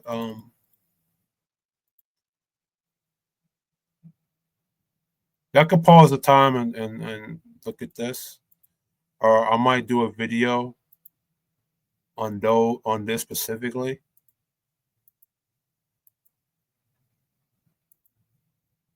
Oh, so here it is. This era is what tarnished the desirability of black men by these media platforms that black women were speaking about. Frequently highlighted stories about absent black fathers, broken families, and black men failing to provide. Frame black men as irresponsible, lacking accountability in relationships and fatherhood. Sometimes promoted the idea that black women were victims of black men, which created a public perception of black men as undesirable, untrustworthy. Isn't that what that chick that I just showed you is doing today? Like, a lot of these things are rehashed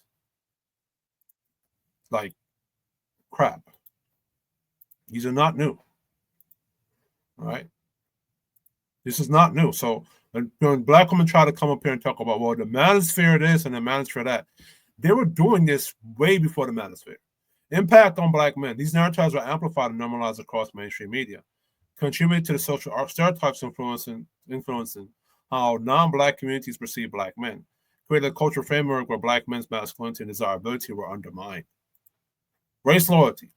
If we define race loyalty as actions aimed at uplifting and protecting the interests of one racial group, then promoting negative stereotypes of black men does not align with race loyalty. These social media narratives often reward black women socially or financially for framing black men as failures, while contributing to intergenerational distrust or division. In other words, these narratives did not protect or elevate black men's standing. They often did the opposite. Context matters. These shows gave black women voice and empowerment, but this often came at the expense of black men's reputation. The discussion around toxic masculinity or father absentee were frequently one-sided without highlighting systematic issues like economic disenfranchisement, mass incarceration, or broader social pressure. The framing contributed to cultural damage against black men. Objective takeaways. Yes, the narratives from these decades tore down the public image of black men and affected desirability. No, it cannot honestly be considered race loyalty to black men. These actions often advance personal social agendas or undermining collective black male standing. So, this chick here, she's full of shit. Right, she's full of shit. Women have been jumping through You might hoops see a kitten to jumping on top appease of my black head, men and to try to biting earn my their ear and love shit. and their loyalty. That's what he doing. But we are never enough. We're too dark, or we're too loud, we're too demanding, we're ghetto, we're ratchet. We are all of these things. We expect too much. I love when I go on my TikTok and I go through my For You page and I see a bunch of black women with white men. No, I just showed you how during the 80s and 90s or 2000s that black women were saying that we were too broke, we were too irresponsible, we were too this and we were too that. You know what I'm saying? So that affected us by black women. What they were saying, that affected our desirability. Now she's bringing up this like ghetto roach. Or whatever they call it, pasta lobster. Like, Ghetto, I love it because all the black men like to say, nobody wants you guys. You guys are undesirable. No man wants to deal with y'all's attitudes and y'all's anger issues and yada, yada, yada. Yeah, but when black men are dating white women, y'all say the same thing to us. Nobody else wants y'all but us. Then you get on. So hold on. So let's go to this right here. Yeah, this right here. From Oprah, Saudi, Jessa Raphael, Jenny Jones, Maury Montel Williams, and even Tyra Banks, there was a heavy run episodes with titles like "Why Can't Black Men Commit?" "Deadbeat Dads," "Why They Don't Take Care of Kids." So, mind you, during this time, apparently, it was a big thing to bash or buck break black men, and the media ate it up during this time. So when black women come out here and talk about how it's financially gaining to bash black women, well, y'all make tons of money up on talking about black men and fucking up our image, right? Let me do a better. No. Still figuring this out. This portion of this shit out. Were black men being racial towards black men? In a cultural sense, yes. Racial antagonism isn't only between different races, it can happen within the same racial group. Interracial antagonism. Many of these public call-outs of black men played into white-dominated media stereotypes. Lazy, violent, hypersexual. This kitten, he's on top of my head now. I don't know if you see it. Whatever. Many of these public call-outs, see, so we were branded as lazy, violent, and hypersexual by black women on white-dominated media. This is what we were labeled as. When black women took these grievances onto major white media platforms without equal time given to positive depictions, it became a public airing of racialized grievances in a way that hurt black men's collective image. This isn't to say black women's criticism were always baseless. There were genuine issues like foulness or infidelity, but the manner and venue in which they were aired often aligned with white media agendas that were never meant to fix the community, just to entertain or scandalize. Now, mind you, when black men are saying that black women are violent, or black women are disrespectful, or black women are not submissive, right? We never get the thing is that our claims were always baseless, that they were genuine issues. We never got that. When we say it, it's framed as we hate black women, which is a part of the unspoken Negro shaming policing mechanism or shaming tactic. The irony with white women, some black women at the time accused black men of abandoning them for white women, often framing it as betrayal. Yet the same shows watched heavily by white audiences normalized the idea that black men were dysfunctional partners. This paradoxically made white women seem like saviors and better options in the media narrative. So while criticizing black men for dating white women, those same media portrayals unintentionally drove white women toward black men by painting them as sexy bad boys or projects to fix.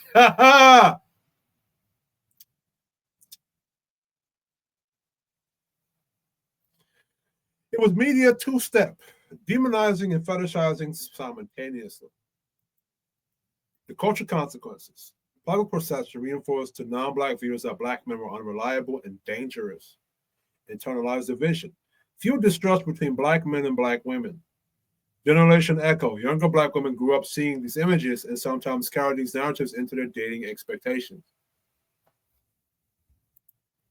During the talk show era, when certain black women went on national TV and publicly criticized black men in ways that played into white media stereotypes, were they being race loyal, or were they breaking racial solidarity?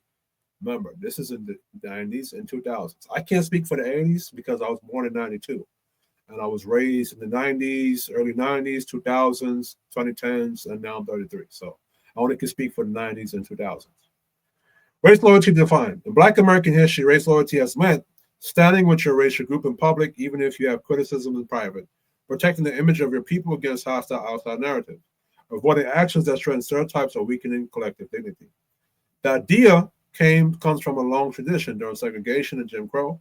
Both black men and women knew that public perception could mean life or death for community, so dirty laundry was kept in house.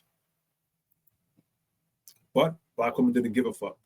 From the 80s and 2000s, daytime talk show flipped this dynamic.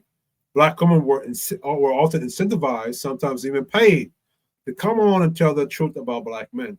The producers knew that loud arguments and outrageous claims would boost ratings. Instead of nuanced conversations, these became public spectacles, where dysfunction was aired to a mostly white audience. In race loyalty terms, that's a breach because it made black men look bad in front of a white majority audience. Strengthened anti-black male stereotypes already used by police, employers, and courts. Did nothing to fix the actual relationship issue inside the black community. This is making black men look under desirable. Yeah. Yeah. The hypocrisy with white women.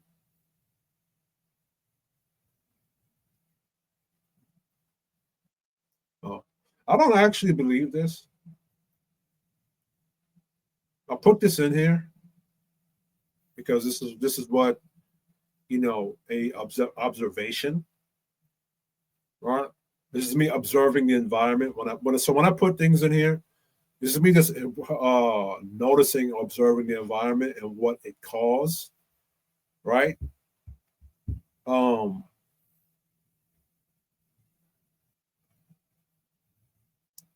but it did drove, but it did drove because it did drive black men or white women to look at black men as like this bad boy archetype. You know what I'm saying? What white women, what black women were doing, you were dirty making black men, but still advertising them to white women. So it made what black men more appealing to white women. From race loyalty perspective, that's self-defeating. You can't claim to be protecting the race if your public words make interracial dating more attractive and your own man's public image more damaged, right? So you can't say race loyalty. Bottom line, yes, going on white platforms to air one-sided grievances against black men without balance or protection of the image was a betrayal of race loyalty. It aligned more with white media profit-driven need to keep black men looking dangerous, dysfunctional, undesirable.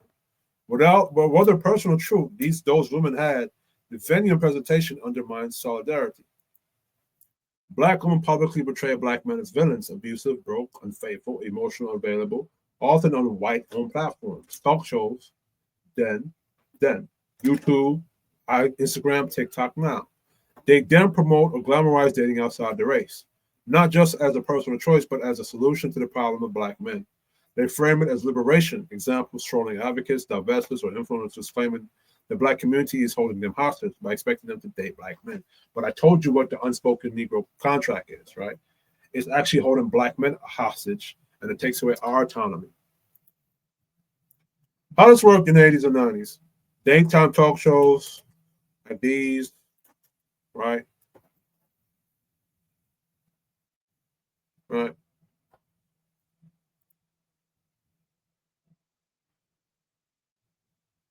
So, like, when you look at these things, 40 years, 40 fucking years, black men had to deal with their image being teared down by black women on white media platforms. 40 fucking years. Y'all upset with the Black Matters Rate that's only been around maybe 10 or 15?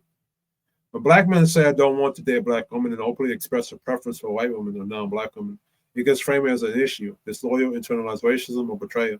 But historically, black women have also said openly that they don't date black men, often framed as niggas ain't shit, only date white men, and that did not get the same pushback. Black women are allowed to publicly reject black men, especially media music in the 80s and 2000s, without collective condemnation. But when black men publicly reject black women, they're criticized and shamed for it. Freedom of choice in dating should be equal. If women can only state preferences, even when it excludes black men, then men should be able to do the same without backlash.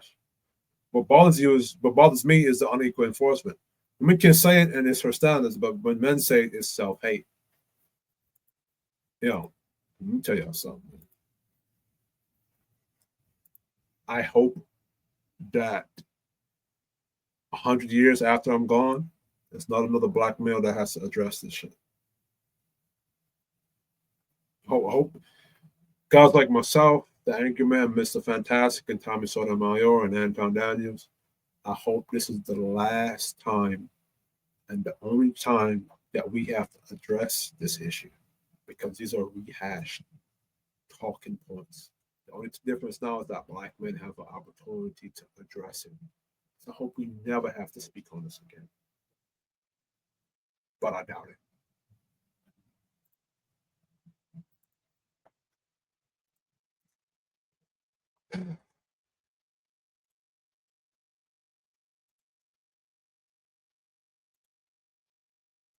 Like, I want black women to do that. So. Yeah. Free black men of the burden, because you don't burden white men like you burden black men. You're submissive, you're respectful to them, but when we require or expect you to do the same thing, you can't do it. And then you get the panda bear niggas, the game niggas. It's always a man's fault type of niggas to come reinforce your bullshit. So get outside your race so you can stop complaining about us. There was a strong culture narrative where many black women in media, TV, and everyday speech expressed disappointment with black men, often summarized in phrases like niggas ain't shit. TV shows like Girlfriend, Living Singles, as well as comedians and talk shows, Oprah, Tyra, often included discussion of black women said they would rather date outside the race because black men were not stepping up. Some black female celebrities especially said they prefer white men or non-black men. Examples: Eartha Kitt, Diana Ross, rumored even Halle Berry dated internationally, and faced less backlash than black men did. Mind you, Halle Berry dated outside her race, and black men still accepted her as part of the culture. When the shit happened with Jonathan Majors, they roasted the fuck out of him. Like, he got excommunicated on some John Wick shit. Academic studies, for example, research on interracial marriage and dating preferences show black men face more stigma when they openly reject black women compared to black women rejecting black men. Social media, 2000s to 2020, black men who date non-black women were often accused of self-hatred or betraying black women, while black women who date interracially are framed as expanding their options or refusing to settle. My logic holds. There's a historical and cultural double standard. Black women have had space to reject black men publicly without facing equal criticism. Black men rejecting black women for non-black women often sparks backlash. Fact checks confirm. The 80s and 2000 era did include widespread rhetoric of black women saying they don't date black men or that black women are failing them. The double standard is real, though not every black woman held that position. We're not saying every black woman held that position, right? But it definitely influenced most of how black women think. Before I even touch that dating table or before I even approach her, this is ingrained in their thinking. I pulled up the transcripts, quotes and clips. Essence. You know what I'm saying? This is from Essence magazines and Ebony magazines and Oprah, Pound Clips, 1987 talk shows. You know what I'm saying? Magazine essays. There are 8 reasons why black women should date outside of their race. There's only one common interest. These are like articles and magazine essays and like, come on, bro. You gotta be kidding me. Imagine black men coming out with a magazine like that. But anyway, it's 2 hours. I don't want to do too much. I might come out tomorrow with a similar video, shooting straight out the gate with some of the things I have to talk about without having to show some of these women and some of these platforms. My argument is to present to you what black women were saying in the past and present, and pull up things that was being said pre-Manosphere. So they can't use the excuse that the reason why they're saying what they're saying now is because Manosphere said it. Or Manosphere came out. I was going, or Kevin Samuels or the Angry Mans or Tommy Sotomayor. They can't say that because I can pull up records of what went down in the 80s and 90s that was from them describing us and making our image look bad. All right. But anyway, this is Kid Shorty Gamer Nation. Like, share, and subscribe to the channel. Yo, what else to say? I don't know what else to say. Just subscribe to your boy, man. And shout out to the new subscribers that subscribe to the channel. Remember to stay tuned.